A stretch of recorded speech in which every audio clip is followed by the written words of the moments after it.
отыра қойды. Балалар, қазір қандай мезгіл? Қыс мезгілі. Қыста не жауады? Жаңбыр. Ендеше сол жаңбырдың дауысын қалайықшы? Әне, салайықшы қолымызбен. Барлығы шыдаған иә балалар? Келді, далада жел қатты соғып жатыр. Жарайсыңдар. Далада лаза ойнайды.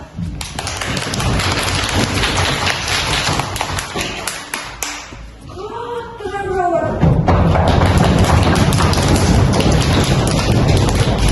Жарайсыңдар балалар, қандай қимылдар жасап жатырмыз? Қолмен, аяқпен, теңізбен қимылдап жатырмыз. Жарайсыңдар, иә? Қандай? Біздің барлық адам дене мүшелеріміз не қылып жатыр? Қозғалып жатыр. Жарайсыңдар. Ендеше біз бүгінгі сабағымыз адам дене мүшелері. Барлықтарын оқулықтарында ашамыздар. Ал балалар, не көрттің саған? Адамның сұлбасын көріп тұрмыз, иә балалар? Енді осы адамға не жетіспейді? Мына жерден келді. Адамның көзін таба алды.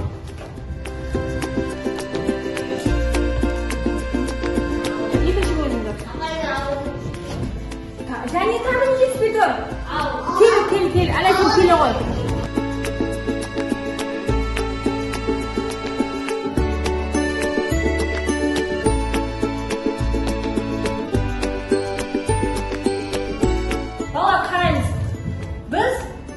Дене мүшелерін орналастырдық, иә, солай ма балалар?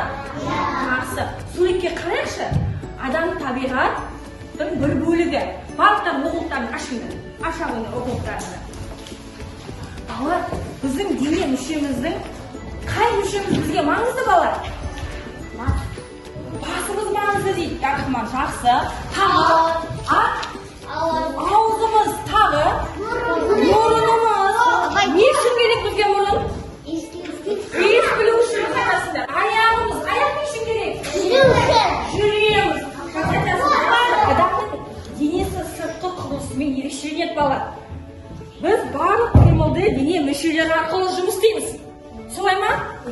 Қолымызбен, аяғымызбен, аузымызбен тамақ жейміз. Көзіміз не үшін керек? Көру үшін. Құлақ? Есту үшін керек. Дұрыс айтасыңдар. Сонда біздің денеміздің әрбір мүшесі қызмет атқарады екен. Жақсы, жарайсыңдар. Адамның балалар денесінің құрылысы алғаш рет ежелгі Мысыр елінде зерттелген екен. Барлығымыз орнымызда тұрайық. Тұрайықшы. Тұрайық орнымызда. Мына кітапты қолымызды кітапты алайық. Алыңдар кітапты қолдарымен алыңдар. Жақсы, қоямыз. Я? Енді, балалар, барлығымыз қолымызды бүкпей, кітапты алайықшы кәне.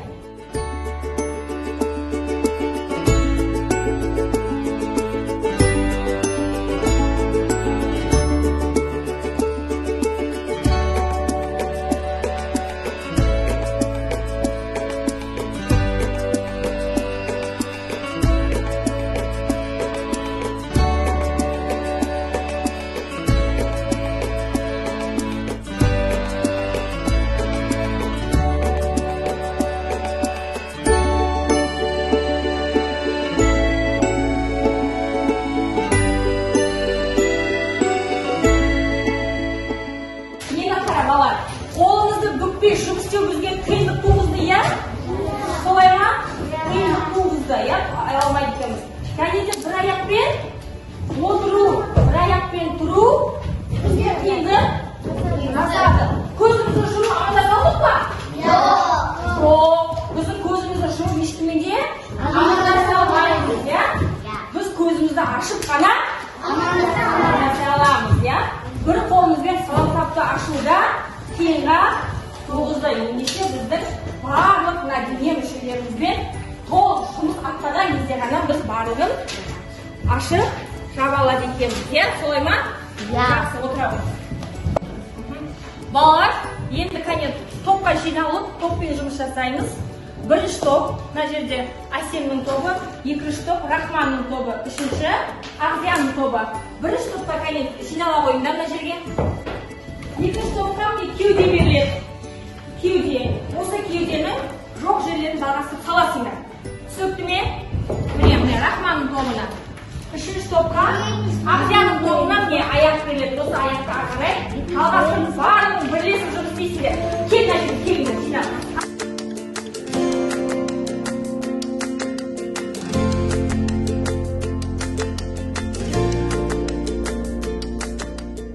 Ал балалар, жұмысымызды аяқтадық па? Аяқтаған топ белгі бере қойсын. Аяқтаған екен. Кәне бірінші топтан Кәусар суреттерін әкеле қойыңдар. Жұмыстарын әкеле қойыңдар. Екінші топқа келеміз. Әкеле қойыңдар. Сендер нені суретпен келедіңдер? Саусақтармен келедіңдер, иә? Жарайсыңдар.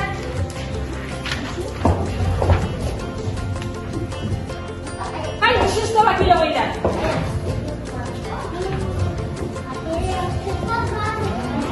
Сендер не келедіңдер? Аяқ баспайларын келедіңдер, иә?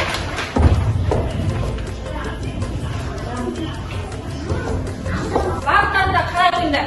Бірінші топтың жұмысы дұрыс бейнелеген ба? Иә, шашын, құлағын, көзін, аузын, мұрнын бәрі дұрыс бейнелеген. Жақсы деген күліп тұрған смайликке бағалай берейік, иә балалар? Жақсы. Екінші топтың жұмысын қарайық. Ол екінші топта дұрыс бейнелеген ба? Бейнелеген саусақтарын, тырнақтарын, кеудесіне бәрі жабыстырды, дұрыс па? Екінші топта жақсы деген бағамен бағалай берейік, иә? Үшінші топта дұрыс бейнелеген бе? Жақсы. Баспайын, аяғын салған екен. Жақсы. Үш топта керемет жарайсыңдар. Ал балалар, кәне бәрімізді орнымыздан тұрып, сергіп алайық, иә? Ал бастаңдар, қарай қойыңдар. Дайынбыз ба? Бастаймыз. Бас, иық, тізе, аяқ, тізе, аяқ. Бас, иық, тізе, аяқ, тізе, аяқ. Көз, ауыз, мұрын және құлақ. Бас, иық, тізе, аяқ, тізе, аяқ. Тезірек жасап көрейік. Бас, иық, тізе, аяқ, тізе, аяқ. Бас, иық, тізе, аяқ, тізе, аяқ. Көз, ауыз, мұрын және құлақ. Бас, иық, тізе, аяқ, тізе, аяқ. Қанеке тезірек. Бас, иық, тізе, аяқ, тізе, аяқ. Бас, иық, тізе, аяқ, тізе, аяқ. Көз, ауыз, мұрын және құлақ. Бас, иық, тізе, аяқ, тізе, аяқ. Келіңдер, одан да тезірек. Бас, иық, тізе, аяқ, тізе, аяқ. Бас, иық, тізе, аяқ, тізе, аяқ. Көз, ауыз, мұрын және құлақ. Бас, иық, тізе, аяқ, тізе, аяқ. Тездетейік балалар. Бас, иық, тізе, аяқ, тізе, аяқ. Бас, иық, тізе, аяқ, тізе, аяқ. Көз, ауыз, мұрын және құлақ. Бас, иық, тізе, аяқ, тізе, аяқ. Балалар, ары қарай жұмысымызды жалғастырамыз. Енді жұптық жұмыс, иә балалар?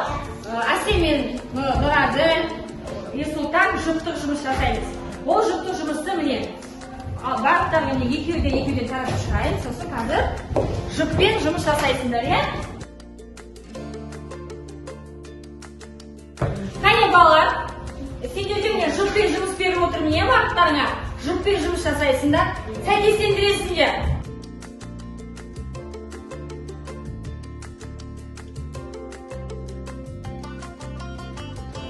Ал балалар, жұмысымызды аяқтадық па? Қарайсыңдар. Барлықтарыңыз орнынан тұрып, бір-бірімізді бағалай жіберейікші, от жақшымен бәрін орнынан тұра қойыңдар. Жақсы жұмыс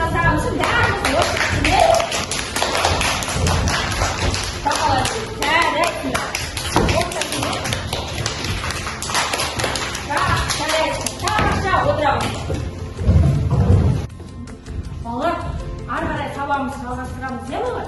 Қызықты мәлімет жасағым келіп тұр мен сендерге. Кәне, ортаға Рахман, Әсем, Ағза келіп келе қойыңдаршы. Мына жерге келе қойыңдар да мына қызықты мәлімет жасаймыз. Бұл жерге саусақтарының бас саусақтарыңды ізін байқаймыз, саусақтарын және тілдің ізін байқаймыз. Кәне, қолдарыңызды салып, үш параққа кәне үш түсті салыстыра қойыңдар. Саусақтың ізі мен тілдің ізін. Болды. Бір саусақтан. Енді тілдеріңді түйісіңдер ағын, тілдеріңді.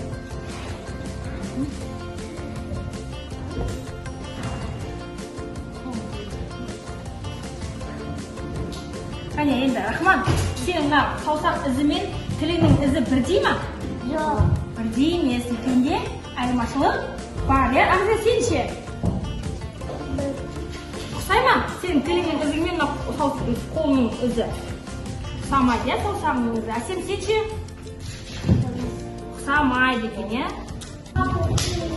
Балалар, кәне қарай қойыңдар. Жаңа біз қызықты мәлімет жасадық, иә балалар? Солай ма? Біз Рахман, Ағзия, Әсемді шығарып, қол саусақтарының және тілдердің ізін біз байқадық па? Сонда саусақ ізімізбен тіліміздің бір-бірімізде, адамдардың тілдері бір-біріне ұқсамайды. Жақсы, жарайсыңдар. Балалар, жұмысымызды ары қарай жалғастырамыз. Міне мен сендерге мынадай жеке жұмысқа келіп отырмын. Адамның дене мүшелері, иә балалар? Кімнің суретін көріп тұрмыз? Адамдардың суретін. О, иә, көріп тұрмыз. Осы жерде мына жерді оқимыз. Қол, мойын, бас, қол деген сөздер тұр. Осы сөздерді адамдардың қолына, аяғына апарып сәйкестендіресіңдер. Түсінікті ме? Түсінікті. Екінші жұмыс адам дене мүшесі. Иә? Мына суретке қарайсыңдар да, адам дене мүшесінде саны жазып шығасыңдар. Адамның қолы нешеу? Екеу. Тіземіз нешеу? Екеу. Ары қарай өзіміз жұмыс жасаймыз. Түсінікті ме? Жарайсың, кәне бәріне таратып беремін. Содан жасай қойыңдар.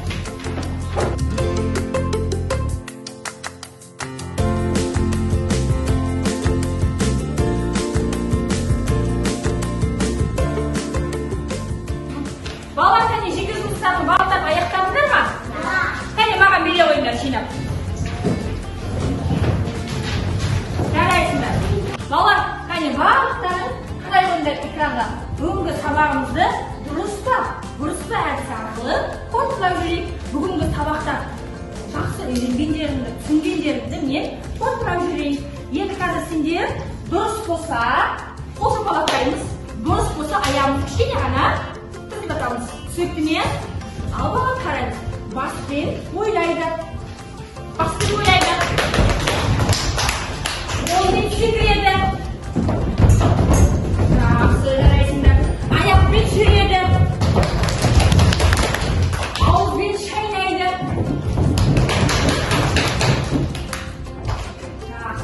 Мұрынмен иіскейміз.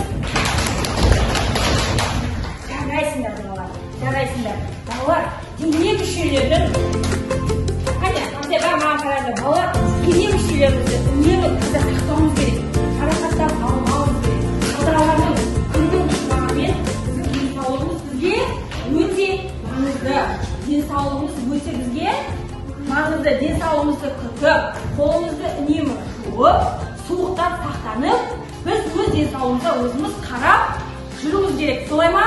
Иә, қолымызды жуып, басымыз, қолымыз барлық дене мүшемізді таза сақтап жүруіміз керек. Солай ма балалар? Есімізден шығармаймыз, иә? Жақсы, олай болса, бүгінгі сабақтарым ұнаса, маған келіп байланыс бере қойыңдар. Алғанда 5 саусақтарды, сол 5 саусақты алып түсінгендерін жасыл, түсінбегендерін қызылды көтере қойыңдар. Кәне жақсы. Кәне көтереміз. Түсінгендерін қызыл, түсінгендерін жасыл, түсінбегендерін қызылды көтереміз. Жарайсыңдар балалар. Керемет, барлықтарында жақсы түсінген екенсіздер. Бүгінгі сабағымыз аяқталды.